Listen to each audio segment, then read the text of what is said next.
Welcome to Tabletop Tommies, episode 21. I'm Johnny. And I'm Phil. And today we're going to be talking about the Warlords Open Day and the Welsh Open. Two open events we went to, very different events, but it is going to be a bit of an open episode. I see what you've done there, Johnny. Thank you. Phil, did you enjoy the Warlords Open Day? I did, Johnny. It was the first time I'd ever been to Warlords HQ, so it was great to see the place, and it was great to get a chance to go up there, meet some of the key people, have a look around the HQ and the factory and the shop and all that, and also meet lots and lots of the bolt action community. So that was your first time at Warlord HQ. What did you think of the joint? Was it everything you thought it would be? I wasn't sure what to expect, Johnny, because I haven't been to like Warhammer World, for example, but my overriding impression was it was quite small. And I say that in the context that people think that Warlord Games and Bolt Action is this, big company and this big game, and it's going to be, coming out of this big HQ. But actually, it was a double-sized factory unit on the outskirts of Nottingham. And yes, you had your manufacturing area. You also had your storage area. You had your shop, and you had your offices and your design studio and that kind of thing, all in one space. So it was remarkably compact, and I was expecting it to be bigger, I think, overall. Yeah, I think you're right. I think a lot of people do think of Warlord as sort of a Games Workshop. But yeah, I've been to Games Workshop HQ, and that one's they've got the massive event hall, they've got sort of Bugman's Bar, they've got sort of even like a museum of miniatures, and with like all the Golden Demon winners in the cabinets and stuff. And so I think a lot of people imagine it thusly, but it very much is sort of a standard unit you find a business in. And I think it's a bit of a sort of a double-edged thought that where, first of all, it sort of makes you realize, actually, this isn't a huge company. Perhaps we shouldn't expect sort of like Games Workshop level of sort of turnover, rules, miniatures. But equally, at the same time, because it's not huge, the amount of models they put out, new models, is impressive, I thought. Absolutely. If you look at the size of the company, just in terms of the headcount, I think they said they have 94 employees, which includes people overseas. Mm-hmm. So that's a very, very small company. It's barely registering on the SME size in terms of a company within the UK. The design studio is not huge. They don't have permanent full-time people churning out new ideas, new games, new updates, new books. It's very much a small production team, and then it's people within the community who are the ones who are writing the books or developing games, or they're talking to other game designers and bringing them into the fold underneath the Warlord Games umbrella. Yeah, and it's fascinating that they are so clearly, because they're so small, they're clearly very much wargamers, modelers, miniature painters, because if you were doing it purely from a business perspective, you would very much just focus down on sort of one or two ranges when you're that size. But the fact that they bring out such a variety of ranges and new games all the time, I think a lot of them are passion projects, and rather than as incentives to drive the bottom line. Yeah, and that really came through in the seminar with John Stallard and Paul Sawyer. They were obviously talking about what was coming up in terms of existing games they already have and planned releases, new releases in terms of new games as well. And there were lots and lots of occasions where particularly John was saying, we could do that, but there's a cost involved, or we are going to do that, and it's actually a passion, and that's why we're going to release it. Other things make economic sense. So not only are they going to do it because they want to do it because they're wargamers, they also are going to do it because it is going to bring in the money that they need to keep producing games. We've spoken before, not on the pod, about if you compare Warlord Games to say GW going back about 15, 20 years, when GW narrowed down the range of games quite extensively and really pushed 2 or 3. Whereas Warlord have, I don't know how many games they've got, but it's a massive number of games that are currently in production, and there are new releases trickling through, some more frequently than others, but it's definitely not the case. They only have 2 or 3 games, and that's all they do. We're talking 10, 11, 12, I think. 18, roughly. I think he said at one point, 18, okay. I think I might have pulled that number from thin air, but I'm pretty certain Paul at one point said that they've got 18 different systems on the go at the same time. Yeah, so it's not... I walked away from it thinking that if they were in it as a really successful business, you'd strip away the things from the outside or the edges that were costing a lot to design and produce, but maybe weren't selling. You'd focus in on the stuff that is selling, but then that goes against the ethos of Warlord Games and how it came about and how it started, which was a bunch of people who are really interested in wargaming, different eras and different ages, and fantasy and sci-fi as well as historical, wanting to produce games that they would like to play themselves. Yeah, and I think jumping back to what we're saying about passion projects there, I very much think whereas most businesses are looking at new products in terms of what's going to be the most profitable venture, I feel like the decision making at Warlord, from what they said, seems to be more, will this break even? So they start with something they love, and then will it break even? If it will, we'll do it. If it won't, then we can't do it, basically. And interestingly, when John was talking about how the company started, and he was talking about his redundancy from Games Workshop, and he put that money straight back into getting molds made for 28mm Romans because it was something that he'd never seen on the market. Yeah. And that is, so as much as we say sort of that the company is all about the wargaming and just love of the hobby, even from its inception, they are sort of identifying niches and filling them and gaps in the market. And so I think we can still sort of think of them as a traditional business in that sense. It's just that I think sometimes their priority is less profit and more just sort of the love of the thing they want. So what's interesting for me is a lot of the announcements in that seminar, well, in fact, I think all of the announcements, apart from one, were new models that were being released. And now the models very much are where the models are the thing they sell, effectively. The rule set, you're not selling repeat copies of Bolt Action version 2 main rulebook to people like every month. Whereas you might sell repeated box sets of Germans to someone who's building a platoon because they bought one box set and now they're going to add more infantry to their platoon. However, the problem is that if all you do is the models and the rule set gets very long in the tooth and tired and people start drifting away from your game, there's no reason for them to buy the models anymore other than the fact that they look nice. Yeah, definitely. Yeah, and I don't think it would be unfair to say Bolt Action's their biggest game. And so for one of the biggest disappointments was the fact that there still really isn't any news on V3. Yeah, and, I'm not saying this from any position of knowledge or authority. That's probably because they can't talk about it because it is going on in the background. So they're not going to announce something if they're working on it, and it's not going to make sense for them to announce something until they're sure of where they're going. But there was enough hints and there was enough comments in the seminars, in the seminar with Alessio and Paul Sawyer later on in the day to suggest that it is going on, and people are talking about it within the Bolt Action community anyway. So yeah, and I think it's been an open secret for a long time that there will be a version 3. I think it would be more surprising if there wasn't a version 3. I think from the moment V2 was dropped, there was always going to be a version 3. Yeah. But I think the thing that has surprised people and the thing that surprised me was the fact that it does still seem quite far away, because obviously if it was round the corner coming in for Christmas, I think there would have been announcements. And so my timeline, I don't think it's round the corner, but it must be within, as you say, people are clearly working on it because they're refusing to say anything about it at all. Yeah. And so we're somewhere between nothing happening and it actually happening. So it could be anywhere from months to years still. That is quite frustrating. I think the thing for me as well was, so they stopped releasing the FAQs. Yeah. So there was one point they said publicly they were going to do new FAQs for Bolt Action every 3 months. And then they stopped doing them. And now, if V3 was round the corner, that makes sense as a strategy. But if it's not, then you've just basically stopped supporting the game that is your golden goose, to quote someone who works at Warlord. Who may or may not have authored the rules in the first place. Indeed. Yeah. And to be fair, Alessio did say that they have recently been working / finishing the next FAQ. He did say that in the seminar. Yeah, that was mentioned. And I mean, it's been a year, so one would hope, wouldn't they? Yeah. So you've got a controversial episode to look forward to, no doubt, soon, when they drop that FAQ and break some other element in the game. Yeah.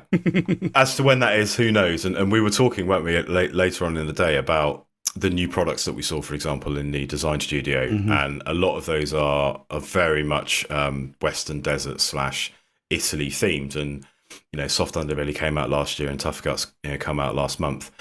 And we were talking around the release schedule that Warlord have. And I said, it's a bit like Wagamamas. in the sense that it will turn up when it's ready, and it might be before or after the main course, but you're going to get your food at some point. Yeah, exactly. I think they've always been like that as well. Yeah. What was interesting, obviously, we're talking about V3 there. It's clearly sort of piled back onto the fact that it's probably not tomorrow, is the fact that Case Blue is going to be released soon. Yes. That will have been written with the V2 rule set. Yeah. They're not going to pull the rug out from underneath that book immediately. No, and I did ask in the seminar about whether or not there was going to be any more campaign books on the horizon, and they said there weren't. They did say there's a couple of things they've got in the pipeline, which they sort of referred to as like pocketbooks, didn't they? They were like sort of small paper panzers was the phrase they used, wasn't it? Yeah. So when you asked about the feature theatre books, it was very much a case of, like, we don't have anything confirmed.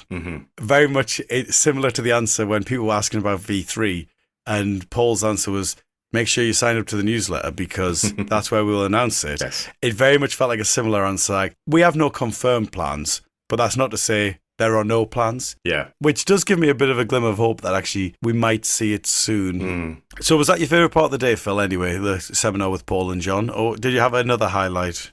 That definitely was a highlight. The other thing, just keeping with the staff for the moment before we talk about some of the people in the community, what was really good was on the tour, we got to meet some of the great and the good from the early days of Games Workshop. So they've just released Warlord Games, the Talking Miniatures book, which is a double volume set involving a lot of the people who were around in the early days of GW, talking about what it was to work for the company, the design philosophy, the game design ideas, the miniatures, the painting, all that kind of thing.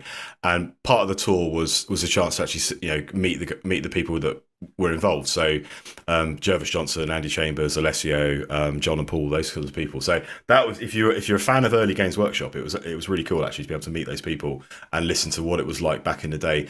Rick Priestley obviously was there as well, to listen to what it was like in the day when GW moved from being that store in London to a company that was actually producing and designing games before the end of the 90s, early noughties, where it really exploded and became what it is now. Yeah, and it was a fascinating little session. It was funny, though, because they took us up there to meet them. And I didn't know anything about this book. And before they took us up there, they didn't tell us anything about the book or give us the opportunity to buy one or give us one to go get them signed by them. And that was a real shame. I would have really liked to have done that. I've got a first edition Warhammer 40k Rogue Trader rulebook, which, had I known, that would have been absolute classic to have got that signed up. Yeah, indeed. It is funny, though, that we were taken in and the first half hour was about GW. Yeah, they spent... And it very much...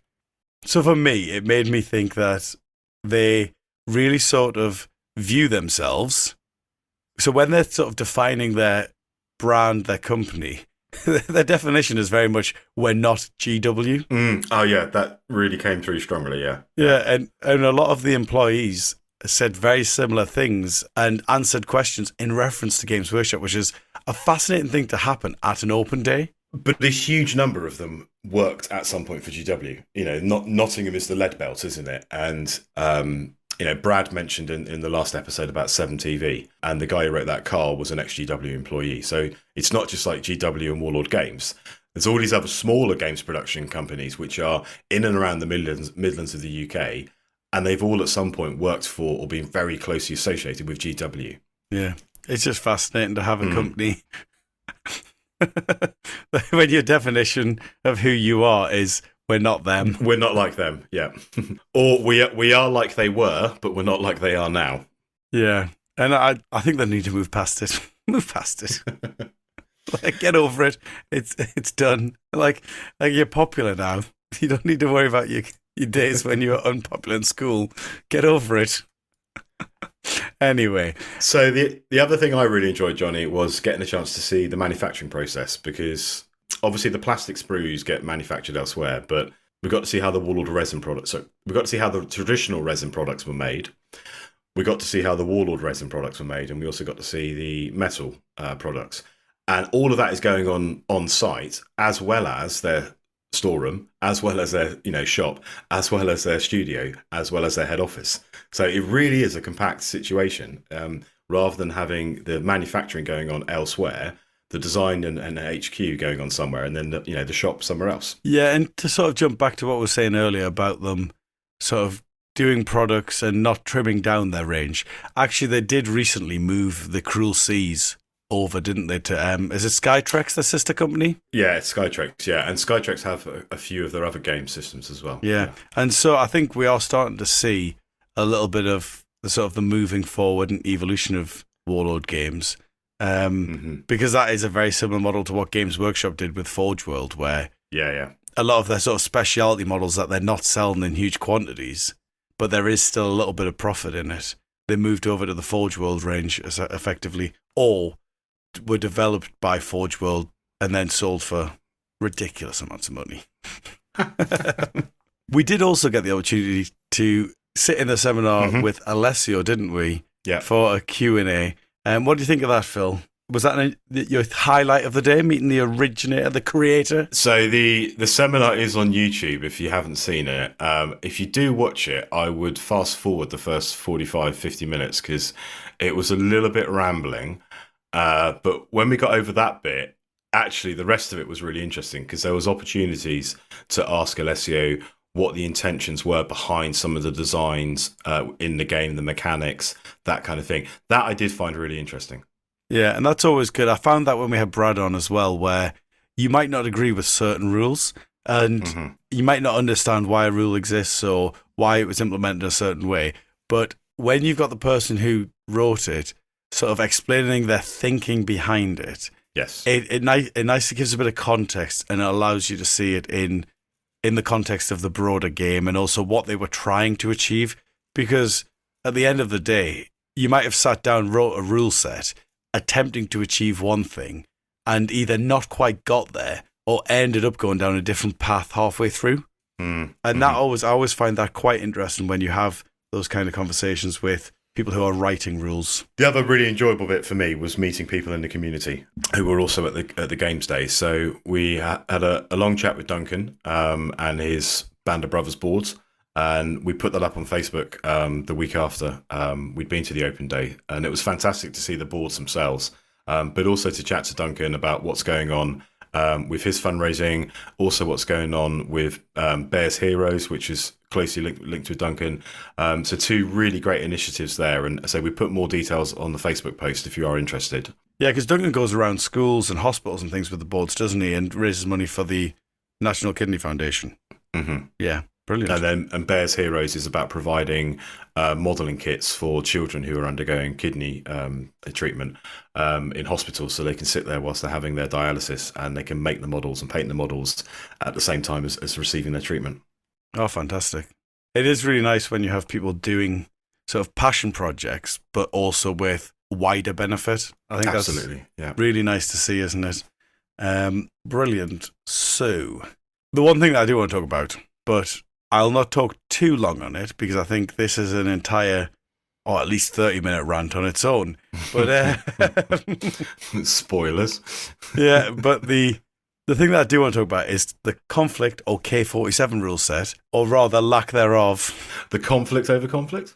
Yeah, well, there's no conflict. The problem I have is, so when they announced that they had taken conflict in-house and they now fully owned it, I was really sort of optimistic for that game because I have wanted to play that game for at least 3 years. I think probably even longer, to be honest. But I specifically remember sort of around the time COVID started happening, I was starting to look at conflict and I started getting some models and sort of doing some kit bashing and putting together a weird war force. And then every time I try to approach the game, I just get a migraine. It's because you've got version 1 rules in there. You've then got rules that aren't version 1, but they are different to bolt action.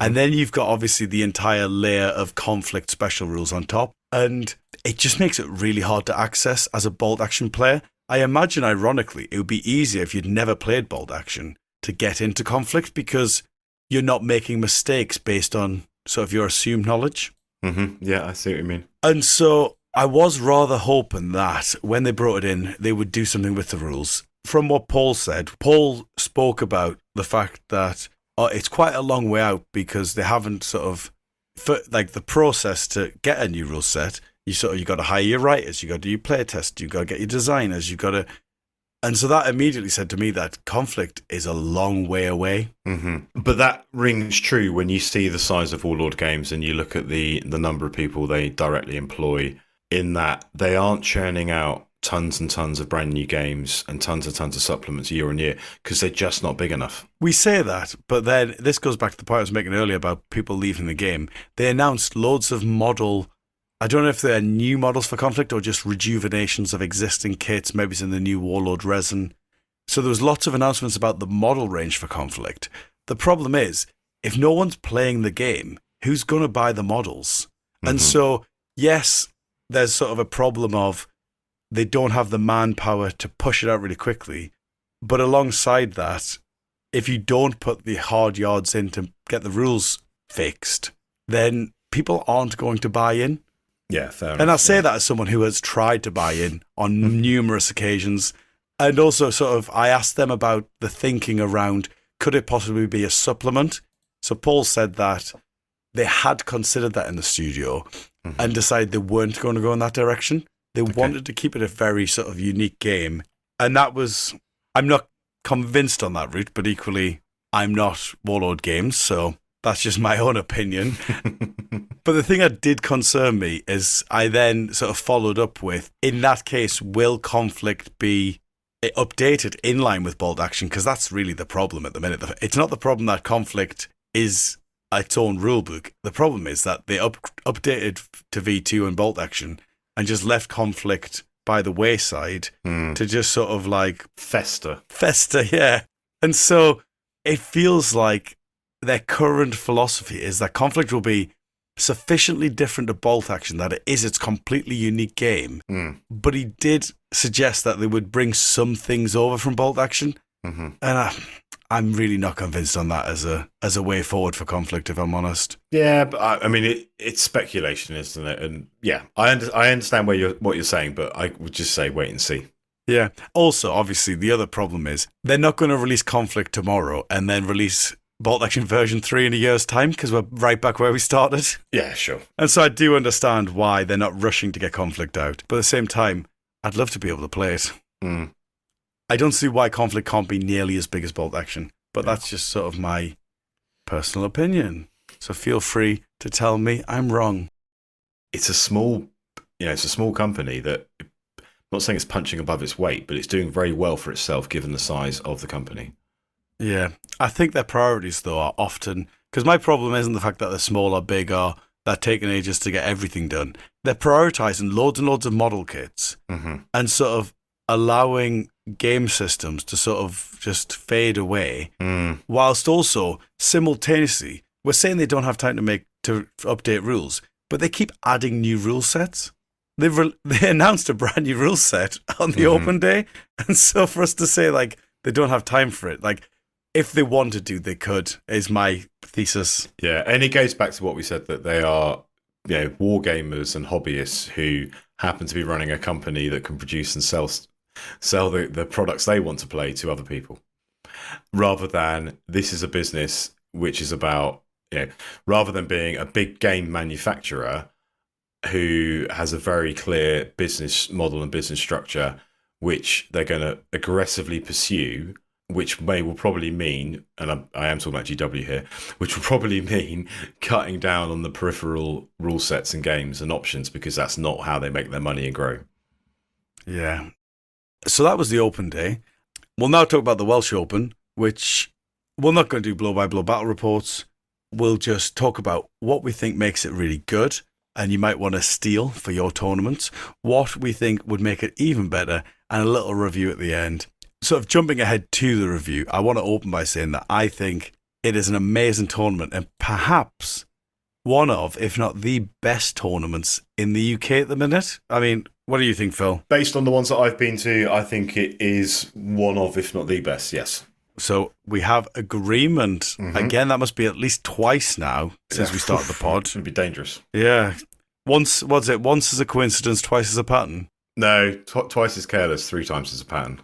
3 times as a pattern. Okay, so you best Be careful then, so you don't agree a third time then. The thing that I really liked and did impress me was I really like how Mark, as the TO, was very sort of present around the tables and stuff because he has his team, doesn't he? He has his admin team. Absolutely, yeah. Who really don't get enough credit, I would say. As much as Mark deserves a huge amount of credit, I think the admin team are often sort of forgotten, where effectively it meant he was free to really be at those tables, making sure everyone was having a good time. Yeah. While they sort of took care of the scores, took care of the pairings, all those little things that TOs often have to think about. Mark could sort of free up from his mind so he could focus on the games, the players, and the rules. Yeah, and it makes a huge difference if you're not having to worry about inputting the results and looking at the timings, reminding people where they need to be, as well as going over to tables, answering any rules questions,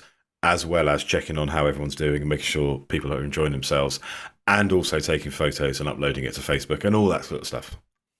So, huge shout out to Rob and Ian, who just ran the scores and the score sheets smooth as silk. And also, the other big thing that they really saved Mark doing was chasing players who incorrectly filled out their scorecards. Yeah, and that's definitely a big thing. There's nothing more frustrating when you're trying to, run around as a TA and sort stuff out, and then you realise, hang on a minute, I've got to go back and ask somebody, how many points do they get? Did they get their tertiary? You haven't recorded it, but your head's already moved on to the next round and the next thing that's on the agenda. Yeah, so that was the other thing I really like at the Welsh Open that Mark's been doing for years, and he talked about on the podcast, the tertiary objectives. So we had sort of every table has its own unique mission, so like double envelopment and key positions, except none of them are the rulebook missions.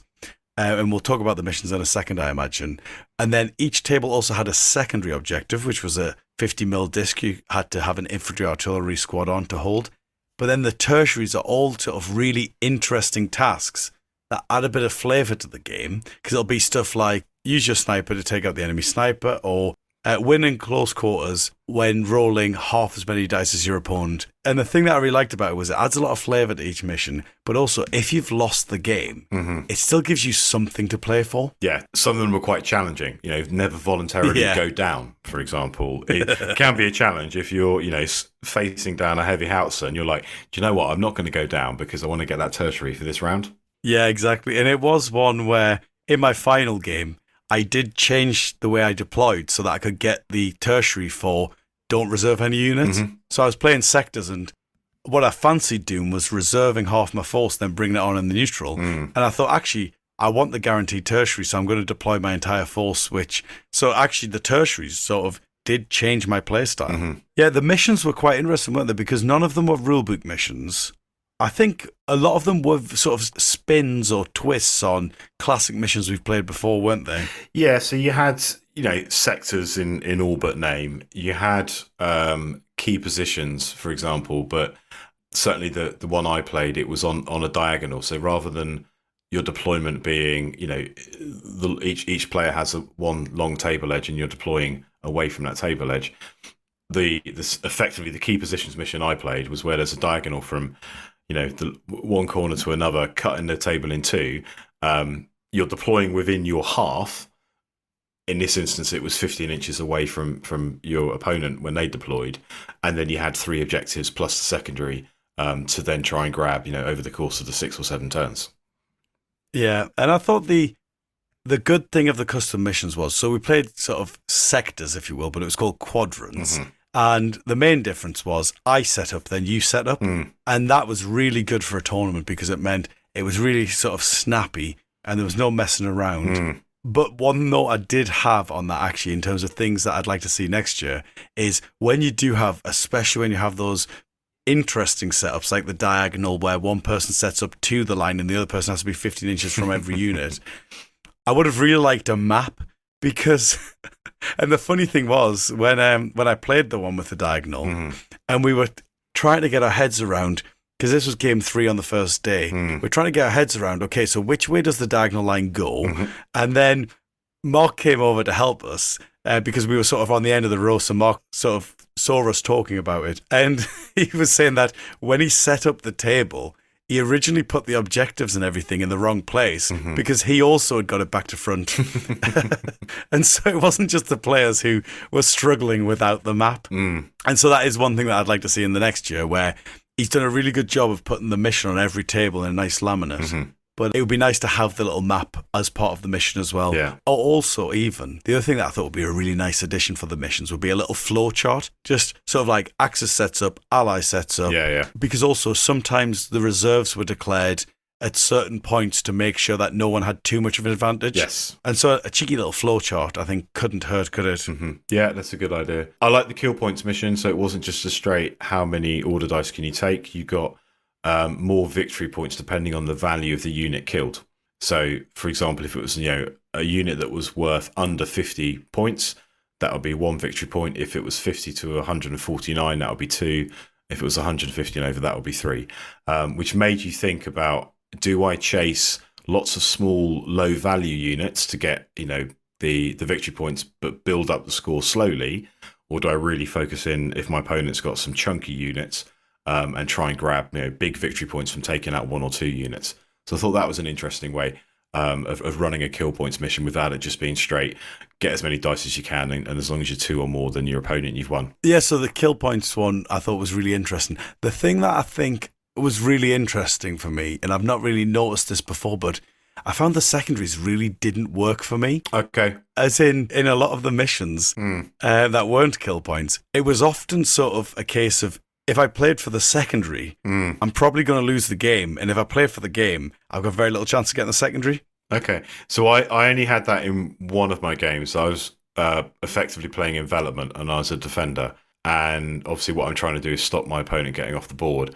Now, I did go for the secondary later on in the game, but I basically ran out of a unit close enough to be able to get to where the secondary was located. Had I started the game thinking, I really want to get the secondary, that would have been counter to the point of the mission, which was to stop my opponent getting off the board. But the other 4 games, I got the secondary, so it did work for me. And it may just have been how the table was laid out relative to the mission that I was playing, that I was able to get 4 out of the 5 secondaries across my games. Yeah, you see, when I played Envelopment, I was the attacker. And so, and it wasn't called Envelopment, I think they called it Breakout, because it was slightly different. Yes. Yeah. And I was getting 3 victory points for getting off the table, 1 for getting into their zone, but they were getting 2 for every dice of mine they killed, and they had more dice than I did.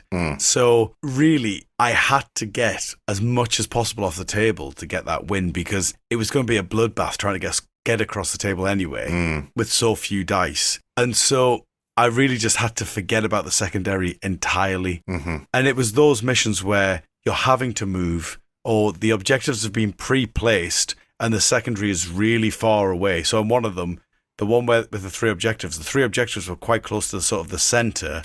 Well, I had 2 close to the centre, 1 on the right flank, and then the secondary was 2 inches from the left board edge. Yeah. And I've only got sort of 5 infantry squads, and so I can't afford an infantry squad to just go sit on a secondary for fun and expect to win the game. Yeah. And I actually think the secondaries aren't needed at the Welsh Open, which might be a bit of a controversial opinion, but I actually think with the tertiaries and the dice lost that he's using to split the pack, I actually don't think the secondaries are needed. Okay, I'm going to go against that because what I like about the secondaries is it distinguishes in some ways between a person who only just wins, for example, and they get their 12 points for a win. That's how it was scored at the Welsh Open, but only just gets over the line for the win and hasn't got enough strength to be able to get that secondary, for example, versus somebody who may only just lose, but actually is also able to get the secondary. And the way the points are calculated, you've got 20 potential points per round, 12 points for the win, 4 points for the secondary, and then up to 2 tertiaries worth 2 points each. So when you look at the final results across the whole 5 games for everybody, there are people who are doing well, who maybe haven't won as many games as others have lower down the table, but because they've been able to grab a secondary, as well as maybe pick up 1 or 2 tertiaries each round, they're actually placing quite high. And I quite like that approach. So I disagree still. I hear what you're saying, but I disagree. Because now, if it was a super competitive tournament where I've built my army to be as hard as possible, then fair enough, because I would probably have the sort of the firepower and the unit to go chasing secondaries alongside fighting the mission. Because I built a really thematic platoon, I didn't have spare units to go chasing secondaries and also fight the battle. So I only had 12 dice. Some of them were transports because I had to take transports as part of the platoon. And so I only really had sort of 6 objective capturing units. And so they were all needed to do the mission, basically. The one game where I think the secondary really helps is kill points because it just sort of focuses the mission. It can be a focal point for the fighting. But other than that, I wouldn't have missed them. Because also, it wasn't just even so much that I was sacking them off because it was going to be a tight game. My opponent was also ignoring them, basically. It would basically be, at the end of the game, just who happens to be near it would get it. Yeah. Which is interesting, because I've been to events before where I have almost ignored the secondary and focused on winning the mission, and then as an afterthought gone, do you know what, I'm going to go and grab the secondary if I can. Mm-hmm. And whereas over this weekend, I was very much looking at where the secondary was and having a very close eye on getting that secondary, as well as obviously trying to win my games. And I don't think any of the games that I didn't win, I don't think I lost them because I focused on the secondary. Yeah, the problem is that, so in a game like Sectors, normally we would choose our sectors. Mm-hmm. And so when I'm doing that at a normal tournament, I'm sort of factoring where the secondary is in. Mm-hmm. So I'm looking at where it is, and I'll take the one that allows me to both fight the mission and have a go at the secondary. Yeah, sure. Because the sectors were predetermined or the deployment zones were predetermined, you never really had that agency to do that. And so, for example, in the Sectors one, the secondary wasn't in the middle. It was offset it was on my quarters side, if you see what I mean. Yep. And so any unit holding that secondary at best was going to get me 1 point rather than the 3 points. And that's the thing. If you're playing Sectors and the secondary's in an awkward spot, that means that if you choose the quarter where the secondary is beneficial to you, it may be that the terrain is worse for you. And then you have to make that calculation. Do I go for worse terrain or worse secondary? Yeah. At the Welsh Open, because it's all sort of predetermined, I think there is a risk if the secondary hasn't been carefully placed that it ends up a bit unachievable for one of the players. Which is effectively how I felt about the mission I referred to when I didn't get the secondary, because in order for me to go chasing that secondary, I'd had to have completely ignored the purpose of the mission. Yeah. But yeah, it is, it's part of how the tables are set up. It's part of where the secondary gets placed. It's not a competitive event, is it? It's a fun event. It's 5 games. Certainly the way I look at it, and looking down the list of the players who went and the armies they took, people would bring in armies and lists they don't normally play. In terms of the names that we see turning up to events, week in, week out. Those players who are always going to events in the UK, they took other things other than what you would normally see. So it was a chance to bring something different, have fun, enjoy 5 games, see the people that you know already, play some new people, meet some new faces, all that kind of stuff.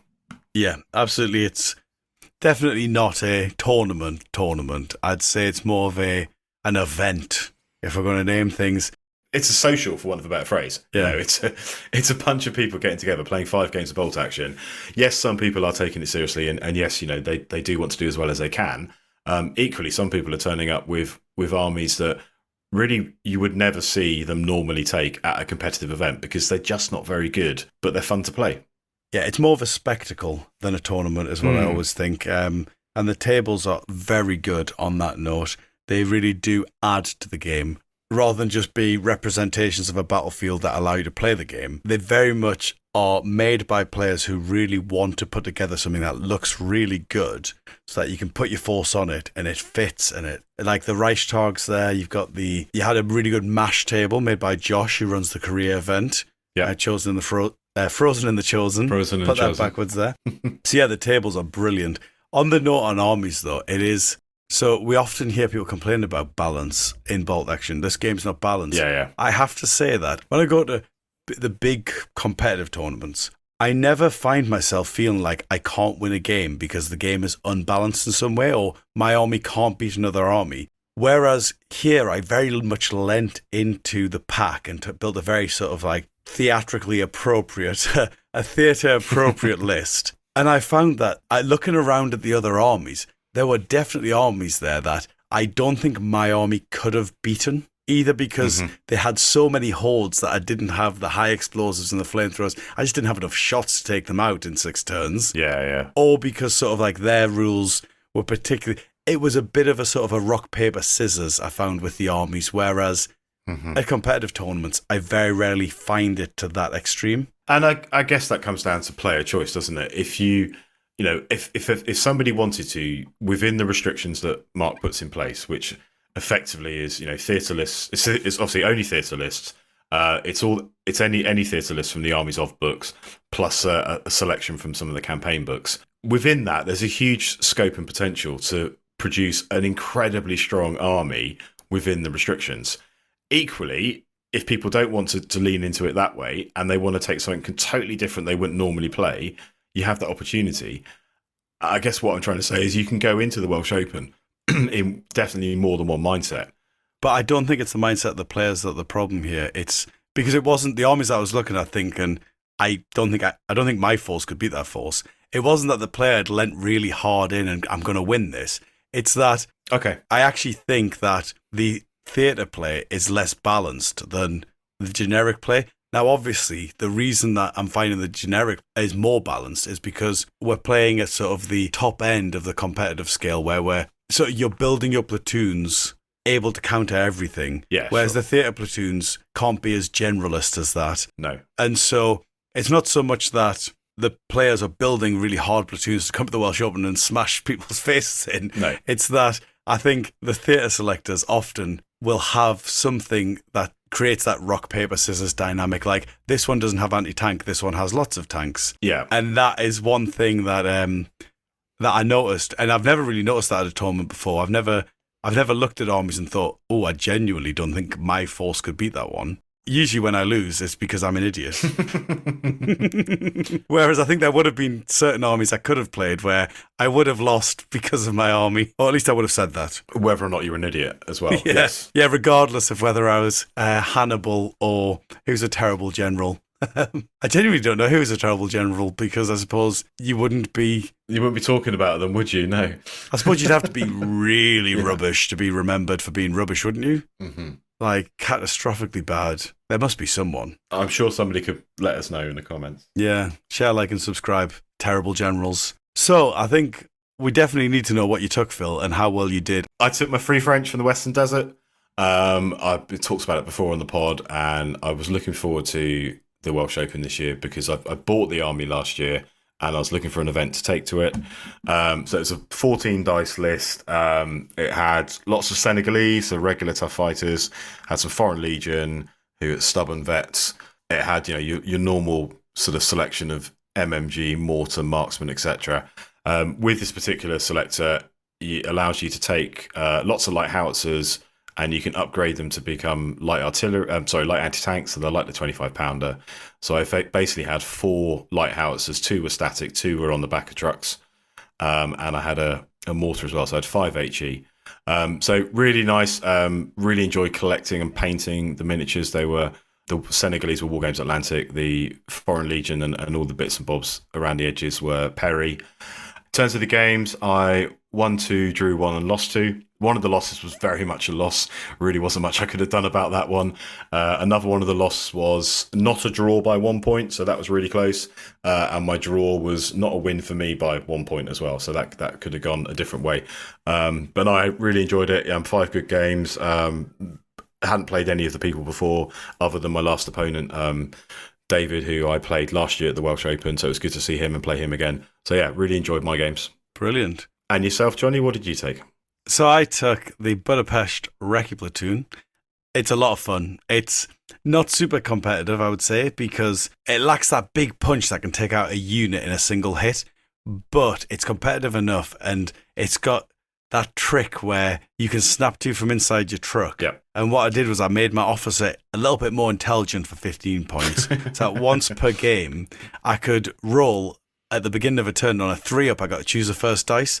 And so there's nothing more fun I've found in bolt action than you do that, and then you use that first dice to snap to the 2 units in the truck and the truck with the officer, and then it just races forward and everyone piles out, and you sort of hose down the enemy, and then of course you're sort of in the middle of a field, and if if your shooting hasn't gone as well as you hoped, you then have a lot of fun seeing how badly it goes back against you. Yeah. So I had that. I had another truck with a couple of squads in. I had a 250/1, the 5-man transport half track, and you could pay 10 points to make him recce. So of course I did. And then I had in my armored selection, I had 2 of the 250/9s, which are becoming increasingly common, I would say now.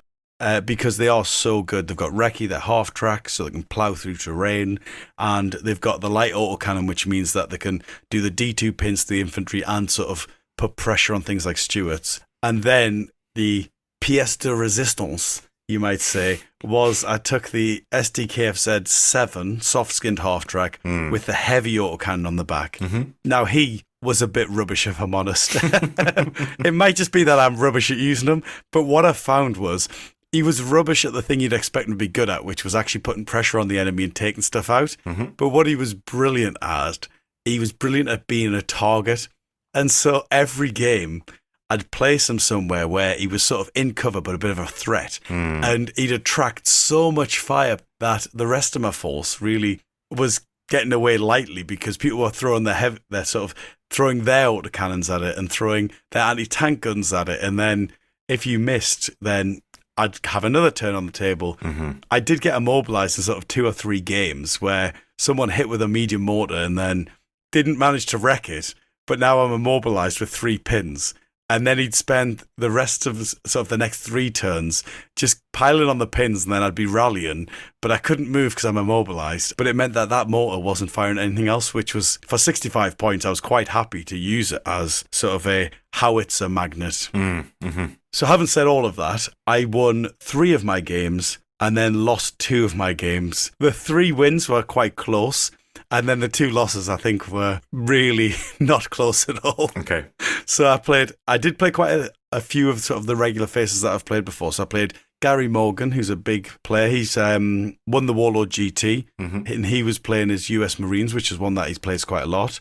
So I played him. I played Paul Wickens. I played Dan Moody. Those 3 I played a lot, but I also got to play a couple of new faces. So I played Matt, and I also played Stuart, who won. I believe Stuart won best overall, didn't he? Stuart won overall, yeah, with his British air landing platoon. Yeah. Yeah, and that was a fun little platoon, couple of howitzers, couple of mortars. And that game was not close at all. His forward artillery observer, it came in a way I've never seen before, where it was sort of the breakout, and I'm rushing up in a spearhead, trying to get across the board envelopment style, and his artillery observer came in start of turn 2 and just took out the majority of my punch, basically. Okay. And from that point, it was a big loss. But 5 great games. I really enjoyed it. It was like taking club games that you really enjoy and just condensing them into 2 days of gaming, basically. Yeah. That's a good way of putting it, definitely. So that sounds like a lot of fun, Johnny. What kind of advice would you give to people who maybe haven't been to the Welsh Open yet and are thinking about going next year? I would say just build whatever you want, basically. And what I mean by that is not just ignore the restrictions. I mean, think of the thing you want and then lean into that theme. Yeah. And so Mark puts out, you can use any of the theatre selectors in the Armies of books, or Mark puts out additional theatre selectors from the theatre books that are allowed. And so what I would do personally is I would choose the force of the theatre or even the day in the war that you want to represent, and then find a theatre selector that fits that and just sort of lean in without really thinking too much about what you'll face. Because if you're going to try and sort of game the tournament and try and really sort of like, oh, I'm going to build this to counter this and this to counter this, there's so much variety available that it's going to be a tough call. And I would really encourage people to try playing in a way they never play. So I always play with flamethrowers. And I deliberately took that recce platoon because there really isn't flamethrowers as an option. And so it kind of forced my hand to play in a different way. And I think the Welsh Open, with it not being a really competitive tournament, if you are going to those types of tournaments, really try something new, because why not? What about you? That's certainly how I approached it this year, by taking the French Western Desert. I knew I wanted to collect the army. I wanted to paint the army, and it's a completely different approach to and nation to what I normally play. And because that particular combination of units is only really available in the theatre selector, I'd have to do quite a bit of work to make the models I've bought for the theatre selector relevant to a French generic reinforced platoon. So I basically went all in and was really glad to see that Mark had put that selector on the list of permitted options for this year, because last year it wasn't available, but I was hoping he was going to put it in this year, and he did. Yeah, and I do really like the pack putting the certain selectors in, sort of having the base level of you have to use a theatre selector, you can use any of the armies of selectors, and then sort of picking and choosing extra ones that sort of we've sense checked to make sure they're not ridiculous. Yeah. Because it adds loads of flavour, but also it kind of pushes players down certain avenues, encourages them to play in a certain way, sort of very thematically. Yeah. I do hope, and if you are planning a very thematic event sort of on the similar scale, so Welsh Open had 50 players, which was really an impressive number of players for a bolt action weekender.